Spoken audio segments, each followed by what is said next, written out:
What's up, everybody? Thralls Metal here once again. I'm Necrotic Nick. I'm Jammin John. And we have an album review, and needless to say, this is one we have definitely anticipated because we're both longtime fans of this band. We are going to go over the latest offering from Cattle Decapitation, Terrasite. This comes out on the 12th of May on Metal Blade Records. This band formed in 1996 in San Diego, California. This is their 10th album overall. I have been a fan of this band since, actually, when I saw the cover for Humanure all those years ago. I was like, I have to find out what this band is about. And at that point, they were more of like a technical death grind band, and this band has definitely morphed its sound. But I would say the one thing that has held true in terms of their sound and their style and their themes is, man, they have a beef with humanity despite being vegans. Now, I've been a big fan of their last three in particular, A Monolith to Inhumanity, The Anthropocene Extinction, and Death Atlas, which absolutely fucking crushed. It was one of my favorite albums of, was it 2019 or 2020? 2019, I believe. It's been a little bit. I'm also a giant fan of Death Atlas. In fact, I still jam that record all the time. And Monolith to Humanity definitely is a killer record. And much like Nick, I started back in the Humanure era because how can you pass up that on its own? One of my favorite gross out album covers. Yep. I was like, Humanure? But that's disgusting. I bet these guys are good. And sure enough, they were really good. I've been a Cattle Decapitation fan for a lot of years, and this record is no slouch in that fandom department. No, I've been hearing singles from this for a while. I've seen this album cover quite a few times. I've seen the memes that compare it to Bug's Life, if it was like some sort of twisted horror movie by Disney. I've been gearing up for this one for a while, and here it is. And this is interesting. I will say this is very familiar. Of course, it sounds like Cattle Decapitation, but it's also very different. I think stands out in their discography somewhat. Yeah, for sure. There are a lot of, I don't know about new elements, but there's a lot of differentiation here between where they were going with, say, Death Atlas or anything prior to that.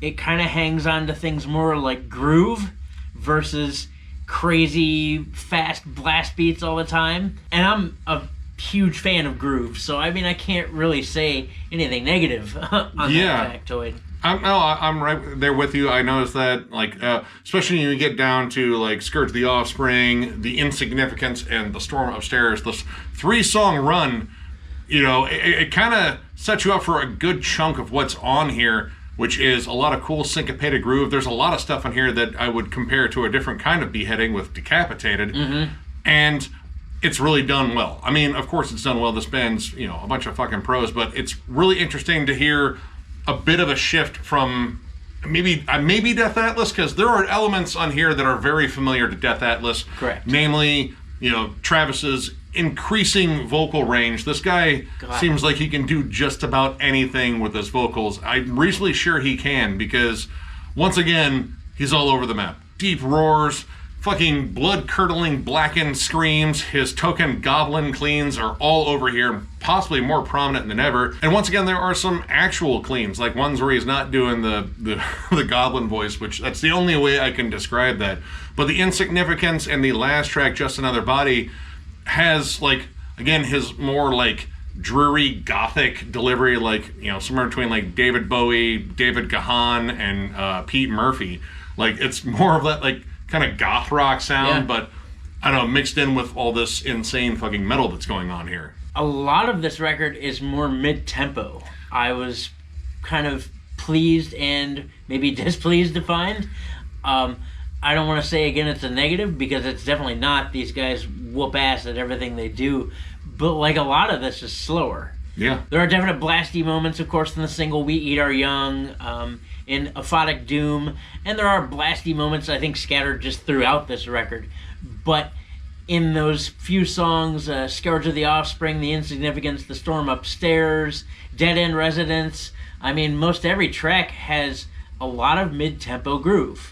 Yeah, and I was a little surprised by that too. But again, blast still on here. It's used as more of an accent. Like, you definitely have some songs that, you know, again, more blasty than others. Like the opening track, Terrasite Adaptation, you know, comes out swinging with cold, blackened tremolos. You know, Travis is shrieking his guts out. It is blasty. It is fucking crazy as hell.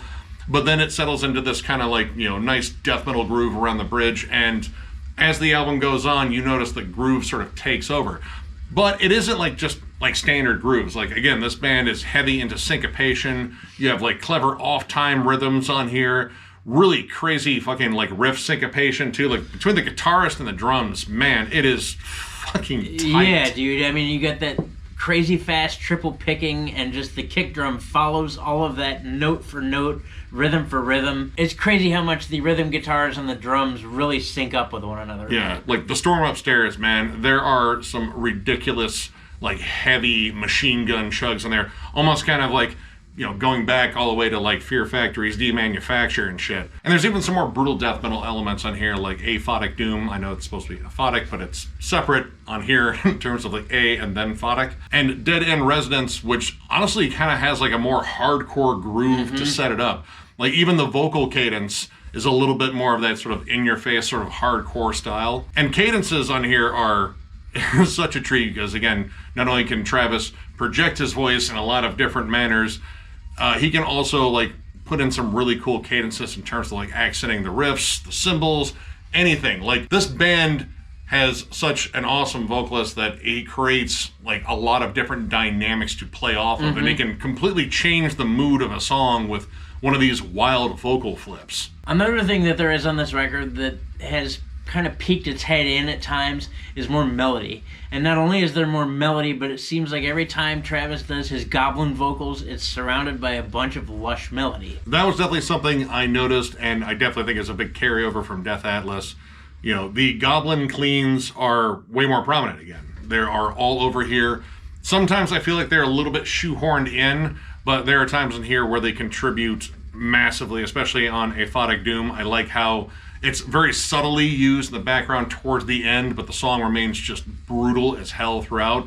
And then the giant last track, Just Another Body, which has, you know, not only the goblin cleans, but also the actual cleans. And when they hit these melodic sections, it's not always like big and soaring. Like there's definitely moments like on Solastalgia, which definitely has a more like sort of rising feel to it. But there's a lot of stuff in here that's, you know, very like almost kind of symphonic black metal sort of evil, like Belphegor, except with like more keyboards in the background.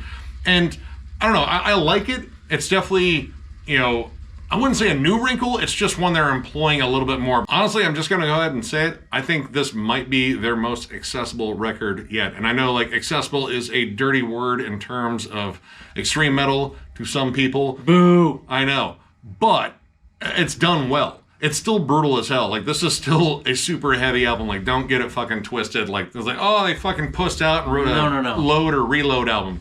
No, they fucking didn't. This is heavy, groovy, just vicious at times, but they've injected more melody. And I think part of that is due to where they were successful with Death Atlas having some sort of crossover success, because that album seemed to really get out there and like branch out their fan base a bit.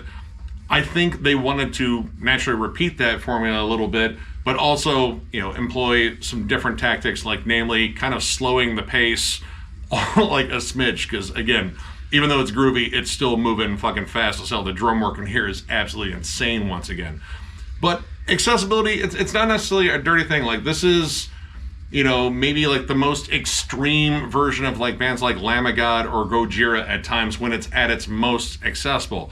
And the rest of the time, it's fucking Cattle Decap. So don't fucking worry. I would agree. I would state that it's definitely more accessible in the sense that they've taken this formula that they've had that they know has worked in the past, mainly like something like Death Atlas, and they've tweaked it enough to broaden their fan base without compromising their sound. Like, they're not gonna alienate necessarily the people that are really into Cattle Decap for what they're into Cattle Decap for. They're just simply putting it out there and making it more so newer fans, let's say even the younger generation, would have something to latch onto, notably mid-tempo grooves, nasty fucking breakdowns, which they've always had, but it's more like a brutal death kind of breakdown at times than it is the craziness that they're known for. Yeah, I mean, everyone likes headbangable moments, and honestly, to agree, they have like some, you know, sing-along sort of, you know, elements to it. Granted, like if you're singing along with those goblin cleans, there's a good chance you're not doing it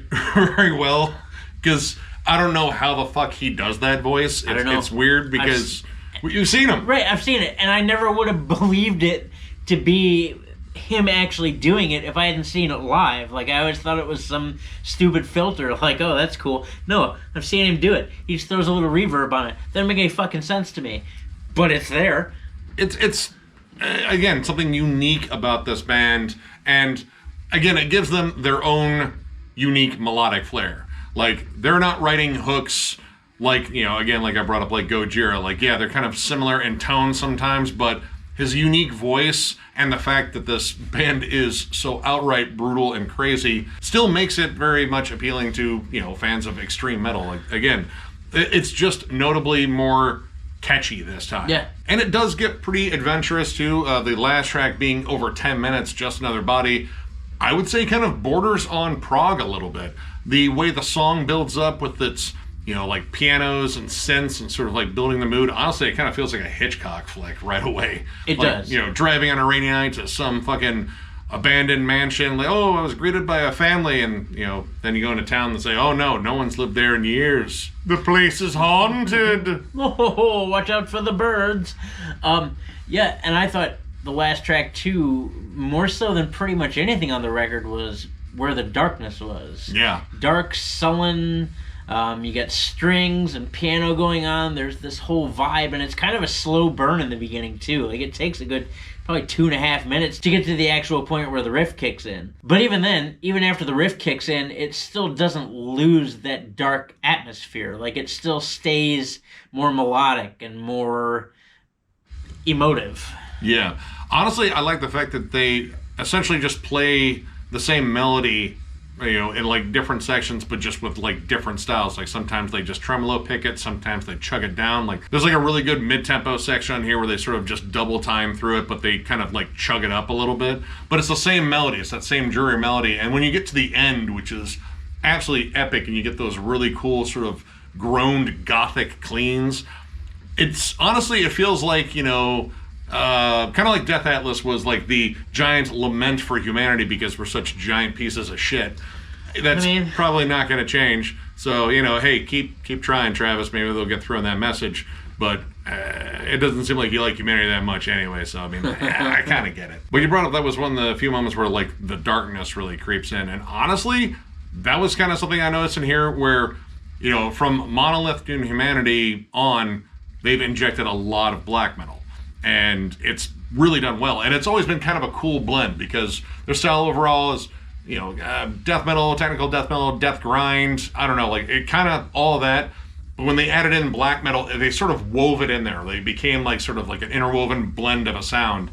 Here, black metal kind of has died down a little bit. It's more of a seasoning. Like the opening track, Terrasite Adaptation, is probably the most blackened song on here. That isn't to say there aren't black metal moments in here. They're just very scattered now. Like, a lot of this, I would say, is more of a death metal album overall. And again, a very groovy one. So I kind of miss that blend there because that was a really cool wrinkle that they threw in later in their career. And it isn't as though they're entirely abandoning that. It's just, I feel like the goal of this album is maybe to reach a broader audience, but at the same time still retain their sound. And I think they've done a good job here. Coming out of Death Atlas, you were like, man, they really kind of laid on the black metal. I wonder what's going to happen next.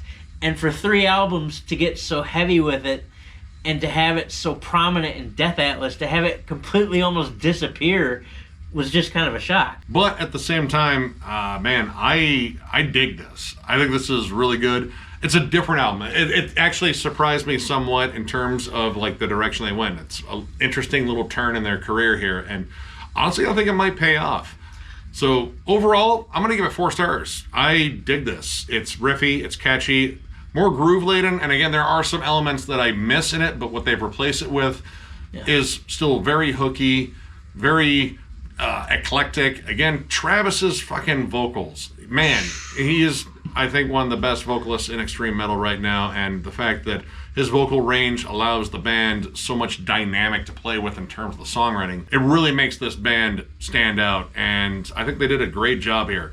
Again, don't think, that we said accessible means it's super tamed down or anything. This album is not tame. It's more likely just as tame as whatever the fuck it is that is standing on that cover. Like, I don't know. It looks like a grasshopper covered in dick skin.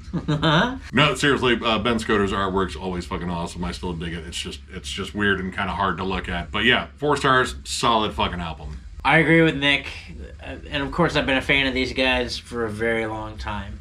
It's also a 4 for me. It pretty much was after the first 5 songs. Don't think that accessible means that they've abandoned who they are and what they do. This is still chock full of everything you love about Cattle Decap, but it has added a lot more groove and a lot more death metal influence, which is why I think it's a little bit more accessible, because that seems to be where the dominant fan base is in metal, and I think they know that. And I think that's what makes it more accessible. Much like you said too, the things they abandon, like leaving the black metal out. Just as I start to get into black metal, they leave most of it out. That's not necessarily a complaint either, because what I do like is that this record is chocked full of nasty fucking riffs. Oh my god, there are so many riffs on this record. And I like the more mid-tempo groove sections. There are headbangable moments after headbangable moments here, and that's pretty fucking awesome. Vocally, once again, Travis Ryan is a goddamn beast vocally, especially on the song The Insignificance. That, I think, is top-notch vocal performance. He fits in every sort of vocal dynamic possible, and the way he presents it is just fucking magic. I would go as far as to say that possibly this might be one of Travis's best vocal performances yet. It is so fucking tasty on every level. It was missing some elements that I really enjoy, but I don't really give a shit. It's 4 stars. It's definitely an awesome fucking record. Go out and get it and jam it, and do your part to continually support Cattle Decap and the scene in general. This is a record not to miss. So, if you enjoyed this review, give it a thumbs up, and if you are new to the channel, subscribe, because we do stuff like this all the time. We are also on Patreon. If you'd like to help us out there, there's a link down below to thrallsmetal.com. Our Patreon link is there, as well as our store. Again, we are still toying around with different merch ideas, and we've got some rolled around, but we will definitely let you know when we have some stuff in there. It's coming. It is. And we also have a giveaway going on when we hit 15,000 subscribers, which is, again, it's ridiculous saying that number out loud. I still can't believe it. Yeah. I really can't. He can't even count that high. It's I can't. Crazy. Look, after I run out of fingers and toes, 1, 2, 3, 4, 5, 6, 7, 8, 9, 10. Fuck. I don't know. And you can only carry the 1 so many times before it just doesn't make sense. He just starts muttering vector quadrant niner, and then I think he strokes out. Yep. 15,000 is pretty unfathomable for all of us at Thralls of Metal. I didn't think it was going to go this far. I really didn't. And the fact that it continues to grow is just ridiculous. But yeah, there is a link down below for the video. All you have to do is comment on it. I have a stack of 10 CDs I would love to give away to some fellow rabid metalhead out there.